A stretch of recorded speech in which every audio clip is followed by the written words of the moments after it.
हाँ, तो आज अपन लोग क्या पढ़ने वाले हैं बेसिकली, हेपेटाइटिस बी वायरस। तो देखो हेपेटाइटिस बी वायरस, देखो अपन लोग ना हेपेटाइटिस के सारे पढ़ेंगे, ए बी सी डी, पर उनको क्या कंपैरिजन में पढ़ेंगे। सबसे इंपॉर्टेंट हेपेटाइटिस बी है, तो उसके बारे में थोड़ा डीप में पढ़ रहे हैं, और सबका एक कंपैरिजन टेबल देखेंगे तो याद हो जाएगा, ठीक है।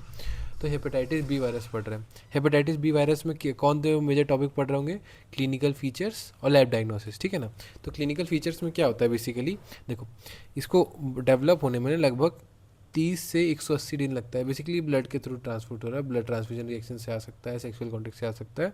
तो ये अपना हेपेटाइटिस बी जो है, इसको जो वहाँ से आया, ट्रांसमिशन हुआ, उसका डेवलप होने में कितना टाइम लगता है, लगभग लगभग 30 से 180। इसमें बहुत सारे टॉपिक्स हैं, जैसे कि इसकी मॉर्फोलॉजी, इसका मोड ऑफ ट्रांसमिशन, इसकी एपिडेमोलॉजी सब है, पर ये सब अपन लोग किस में पढ़ेंगे बेसिकली, माइक्रो में। इसमें सिर्फ पैथो में क्लिनिकल फीचर्स और लैब डायग्नोसिस का जरूरी है, तो बस मैं वो डिस्कस कर रहा हूँ।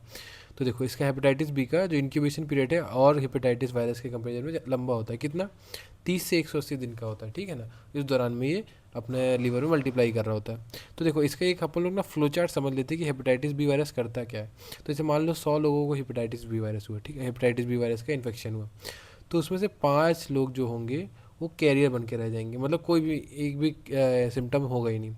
जो 65% लोग होंगे, ठीक है ना, यहाँ पे अपना 70% पार्ट खत्म हो गया, 5 यहाँ 65 यहाँ, जो 65% 65% लोग होंगे ना, वो लोग सब क्लिनिकल केसेज हो जाएंगे। सब क्लिनिकल केसेज मतलब क्या, कि उनमें कुछ सिम्टम्स आएंगे पर वो इतने रिलेटिव नहीं होंगे कि उसको हेपेटाइटिस की कैटेगरी में रख सके। तो कैरियर हो गया 5%, और 65 लोग हो गए सब क्लिनिकल। बचे 30 लोग, उनमें से 25 लोगों क्या हो जाएगा, एक्यूट हेपेटाइटिस, और बचे कुछ 5 में वो मैनिफेस्ट होते होते क्रोनिक हेपेटाइटिस में कन्वर्ट हो जाएगा, समझे। तो 5 लोग कैरियर बने, 65 लोगों में एक में बिल्कुल सिम्टम नहीं आया तो कैरियर, थोड़े थोड़े सिम्टम आए तो सब क्लिनिकल केसेज, थोड़े ज़्यादा आए तो एक्यूट, और क्रोनिक वाले सिम्टम्स आए तो क्रोनिक हेपेटाइटिस। तो जो ये कैरियर है ना, उसमें धीरे धीरे अगर बैक्टीरिया मल्टीप्लाई किया तो सब क्लिनिकल केस, वो अपना मतलब वायरस मल्टीप्लाई किया तो उसमें सिम्टम्स बढ़ने लग जाएंगे, तो वो सब क्लिनिकल केसेज के अंदर आ जाएगा। और वो फिर धीरे धीरे, लेकिन ये लगभग लगभग रिकवर हो जाता है खुद ही में। अब अपना जी एक्यूट हेपेटाइटिस है ना, इसमें जो जिनमें डेवलप हुआ, तो बॉडी अपने आप ही इसको ठीक कर लेती है, तो रिकवरी हो जाती है 99 लोग इनमें से। जैसे मान लो 25 लोग हैं ना, लगभग से 24 लोगों का रिकवरी हो जाएगा। लेकिन जो 1% लोग हैं ना, उनमें ये बहुत तेज़ी से एक्यूट हेपेटाइटिस बढ़ने लग गया, तो उसको अपन लोग क्या बोलेंगे, फॉल्मिनेंट हेपेटाइटिस, और उसकी वजह से डेथ हो जाएगी, सिंपल। अब जो अपन लोग वो 5 लोगों की बात कर रहे थे ना, तो उन 5 लोगों में से बेसिकली उनको क्रोनिक हेपेटाइटिस हुआ, तो कुछ लोग तो खुद में रिकवर कर गए, ठीक है।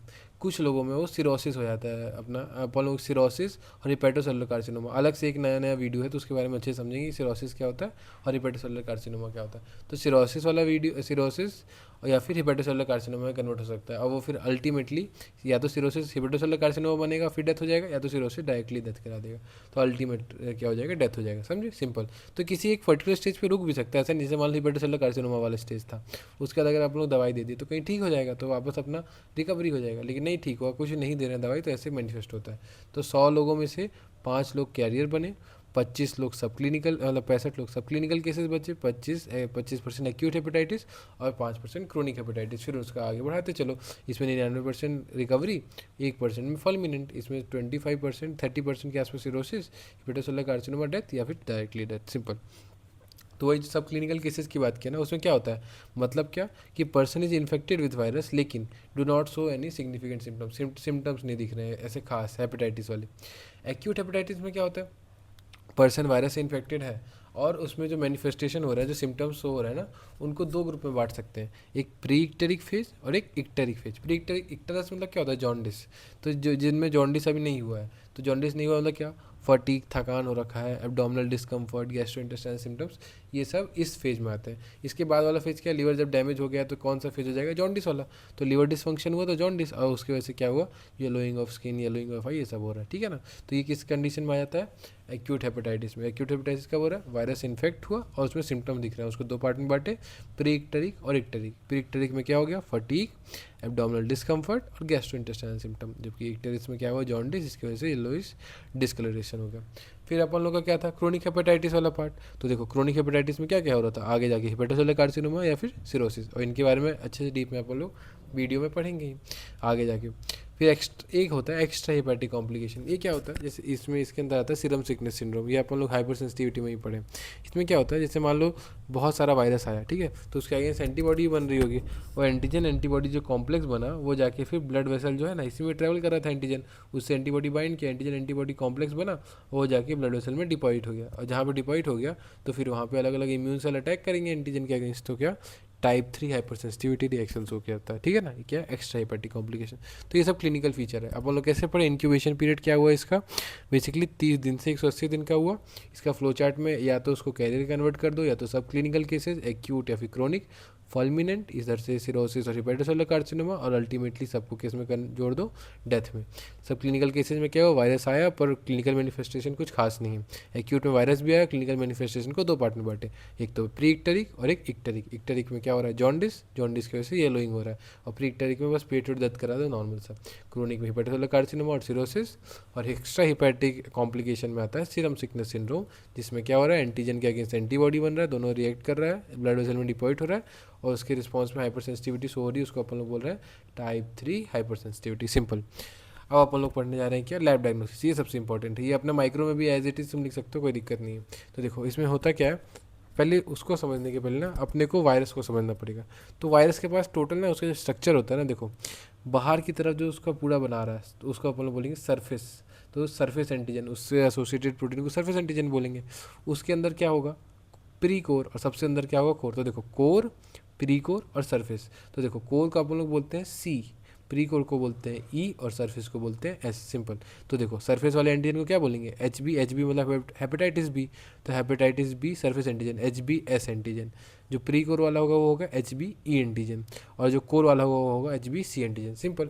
तो इसके अगेंस्ट जो एंटीबॉडी बनेगी वो क्या होगी, anti H B S antibody, anti H B E antibody और anti H B C antibody, simple. तो देखो जो एंटीजन मार्कर्स होंगे वो यही, तो दो टाइप के मार्कर्स होंगे, या तो एंटीजन निकल रहा होगा या बॉडी उसके रिस्पॉन्स में एंटीबॉडी मार्कर्स बना रही होगी। तो देखो एंटीजन मार्कर्स क्या होंगे, सबसे पहला आता है, देखो यहाँ पे मैंने ना ये जो ये बनाया है ना, ये लास्ट में समझा दूंगा क्या बनाना चाह रहा हूँ, अभी पहले पढ़ लो। एच बी एस एंटीजन, तो देखो एच बी एस एंटीजन क्या है, सबसे देखो सबसे बाहर वाला है, तो जैसे ही ब्लड में आएगा तो सबसे पहले तो यही डिटेक्ट हो रहा होगा ना, तो फर्स्ट मार्कर टू अपेयर, ठीक है ना, ये कब 8 से 12 वीक में डिटेक्ट होने लग जाता है। तो अभी अभी मैं पढ़ा देता हूँ, फिर नेट नेट अपन लोग कंपेयर करके देख लेंगे कि हर एक मार्कर क्या बताना चाहता है। तो ये बताता है कि इन्फेक्शन चालू हो गया, it indicates onset of infectivity, ठीक है ना। तो ये अपना बताया इंडिकेट। अब देखो एलिवेट कब होता है, कैरियर में, एक्यूट, क्रोनिक सब में बढ़ता है, बढ़ा, और कब तक बढ़ा जाता है, पूरे एक्यूट हेपेटाइटिस के दौरान। और एक्यूट हेपेटाइटिस का जैसे ही जॉन्डिस वाला फेज हुआ ना, एक्टरिक फेज, उसके बाद 1-2 महीने बाद गिर जाता है, समझ में आया ना। तो चालू कब हुआ, ये 8 से 12 वीक में उठा, पूरे हेपेटाइटिस के फेज में रहा, और जैसे ही एक्टरिक फेज के 1-2 महीने बाद फिर गायब हो जाता है, सिंपल। तो ये कौन होता है, एच बी एस एंटीजन, ठीक है ना, जो सबसे पहला मार्कर है जो कि राइज होगा, ठीक है ना। फिर उसके बाद आता है, अभी अभी पहले एंटीजन को ही बढ़ाना है, फिर उसके रिस्पॉन्स में एंटीबॉडी बॉडी धीरे धीरे बनाती है ना, तो एंटीबॉडी बाद में आएगा। तो पहले एच बी एस एंटीजन है, अब उसके अंदर एंटीजन में आओ, जैसे कि एच बी ई एंटीजन। अब सोचोगे कि एच बी ई एंटीजन है तो एच बी सी एंटीजन भी होगा, नहीं, एच बी सी एंटीजन अंदर दब्बू की तरह बना रहता है, वो नहीं निकलता है, तो ये नॉन डिटेक्टिबल इन सिरप, बाहर नहीं आता है, ठीक है ना। तो इसको हम लोग डिटेक्ट करने के लिए किसका इस्तेमाल करते हैं, डायरेक्ट इम्यूनोफ्लोरेसेंस। इसको याद करने की जरूरत नहीं है। याद किसको करना है, सरफेस को याद कर लिए कि सबसे बाहर था, पहले आया, पूरे हेपेटाइटिस के दौरान रहा, और फिर जॉन्डिस के 1-2 महीने बाद चला गया, ठीक है ना, सिंपल। और सब में पाया गया, कैरियर, एक्यूट और क्रोनिक में, सब में। एच बी एंटीजन की बात करें तो देखो मैंने क्या बताया था, ये किसका, एच बी सरफेस एंटीजन क्या था, ऑनसेट को बताता था इन्फेक्शन को। ये किसको बताता है, एक्टिव मल्टीप्लिकेशन को, वो बताता है कि इनिशिएट हो गया, ये बताता है कि मल्टीप्लाई अच्छा कर रहा है वायरस, ठीक है ना। ये कब आता है, after H B S antigen, ये indicate active multiplication of virus. तो ये किसका मार्कर हुआ, एक्टिव वायरल एप्लीकेशन, और अगर वायरल एप्लीकेशन ज़्यादा है तो इन वायरस होंगे भी ज़्यादा, तो हाई वायरल इन्फेक्टिविटी, सिंपल। तो अपना ये 3 मार्कर कंप्लीट हो गए जो कि एंटीजन के थे, H B S antigen, H B E antigen, और including with H B V D N A, hepatitis B का डी एन ए, और एच बी सी एंटीजन, ये तीनों कंप्लीट हो गए, ठीक है ना।